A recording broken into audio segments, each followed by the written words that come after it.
ગઈકાલે જે રાહુલ ગાંધીએ માનનીય પ્રધાનમંત્રી શ્રી મોદી સાહેબ વિશે જે રીતે અશોભનીય ભાષામાં જે ટિપ્પણી કરી છે એ ખૂબ જ દુઃખદ છે. એને હું સખત શબ્દોમાં વખોડી કાઢું છું અને એ નિંદનીય છે. એક નેતા પ્રતિપક્ષ પાસેથી તમે કોઈ પરિપક્વ અને સકારાત્મક વાતની અપેક્ષા રાખો, એમની પાસેથી કોઈ મુદ્દાસર વિરોધની પણ અપેક્ષા રાખો, પણ આ પ્રકારે દેશના વડાપ્રધાન વિશે આવી ટિપ્પણી કરવી અને સાથે સાથે એક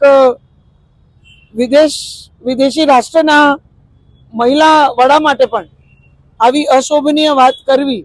એ ક્યાંક એમની નકારાત્મક માનસિકતાનું તેઓએ પ્રદર્શન કર્યું છે. અને આવી ભાષા એક નેતા પ્રતિપક્ષ પાસેથી આપણે કોઈ દિવસ આશા ના રાખી શકીએ, વિચારી ના શકીએ. એ પ્રકારની એક નિમ્ન સ્તરનું રાજકારણ કરવા માટે હવે ક્યાંક રાહુલ ગાંધી આગળ વધતા હોય અને એમની પાસે કોઈ ઠોસ મુદ્દાઓ, ઠોસ સુઝાવ પાર્લામેન્ટમાં કરવા માટે કોઈ સકારાત્મક અથવા વિરોધની પણ કોઈ સારી મુદ્દાસર ચર્ચાનો કોઈ વિષય નથી, એની પણ આપણે સૌને પ્રતીતિ કરાવે છે. આપણું ભારત દેશ આખા વિશ્વમાં વસુદેવ કુટુંબકમની ભાવનાને ઉજાગર કરતું હોય ત્યારે રાહુલ ગાંધીની આવી વાત એક વિદેશી રાષ્ટ્રના વડા અને ખાસ કરીને મહિલા વડા માટે આવી વાત કરવી એ મને લાગે છે કે આખા ભારત દેશને, આખા વિશ્વને એ શું મેસેજ આપવા માંગે છે એની પણ આપણે સૌને ક્યાંક પ્રતીતિ થાય છે. આખા દેશના નાગરિકો આવા રાહુલ ગાંધીના વર્તનથી અને આ પ્રકારે આપણને આખા વિશ્વમાં આ પ્રકારે જે રીતે રાહુલ ગાંધી હંમેશાથી આવું વર્તન જેમાં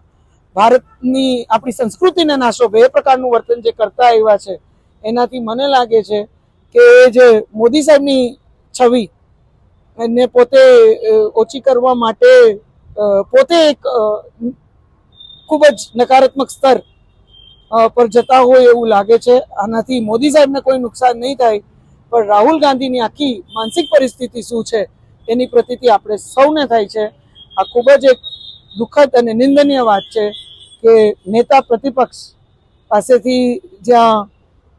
કોઈ સુઝાવો અથવા એક મજબૂત મુદ્દાસર વિરોધની અપેક્ષા રાખી શકી, સરકારની નીતિઓ વિશે પ્રશ્ન પૂછે એવી અપેક્ષા રાખી શકીએ, કે આવી નિમ્ન સ્તરની જે ટિપ્પણી રાહુલ ગાંધીએ કરી છે એ ખૂબ જ નિંદનીય છે.